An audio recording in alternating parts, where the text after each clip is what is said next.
नमस्कार दोस्तों, मैं सीमा चौरसिया आपका स्वागत करती हूँ अपने यूट्यूब चैनल पे।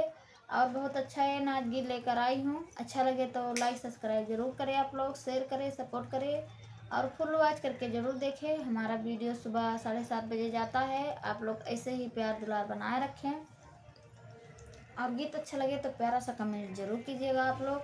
धन्यवाद। मरना ना दिया हो बागिया में फूलवा फूलान, मरना ना दिया हो बागिया में फूलवा फूलान। फूलवा में तोड़ी ताड़ी भरली डेलारिया, फूलवा में तोड़ी ताड़ी भरली डेलारिया।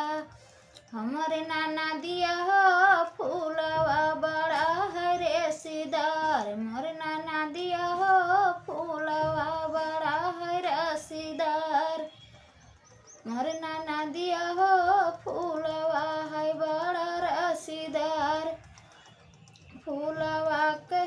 फूलवा में तोड़ी ताड़ी भरली डेलरिया, फूलवा में तोड़ी ताड़ी भरली डेलरिया। मोर नाना दिया हो फूलवा है बड़े रसेदार, मोर नाना दिया हो फूलवा बड़ा है रसीदार। अरे फूलवा का रस से न चुनरी रंगावली, फूलवा के रस से न चुनरी रंगावली।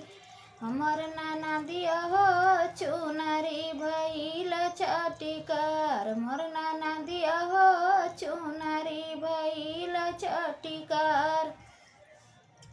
चुंदरी पहिर कई गाइली बजारिया, चुंदरी पहिर कई गाइली बजारिया।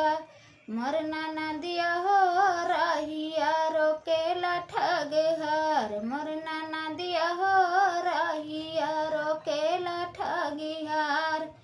अरे काहे तू ठगिहार रोकेला डगरिया, काहे तू ठगिहार रोकेला रहिया। हमर नाना दिया हो बीरना हाय थानेदार, मोर नाना दिया हो बीरना हाय थानेदार। मोर नाना दिया हो बीरना मोरे हाय थानेदार। मोर नाना दिया हो बागिया में फूलवा फूलान, मोर नाना दिया हो बागिया में फूलवा फूलान। अरे फूलवा में तोड़ी ताड़ी भरली डेलारिया, फूलवा में तोड़ी ताड़ी भरली डेलारिया। हमर नाना दिया हो फूलवा है बड़ा रेसीदार, मोर नाना दिया हो फूलवा है बड़ा रेसीदार। तो दोस्तों, हमारा गीत कैसा लगा आप लोग को? और गीत अच्छा लगे तो प्यारा सा कमेंट जरूर कीजिएगा आप लोग। धन्यवाद।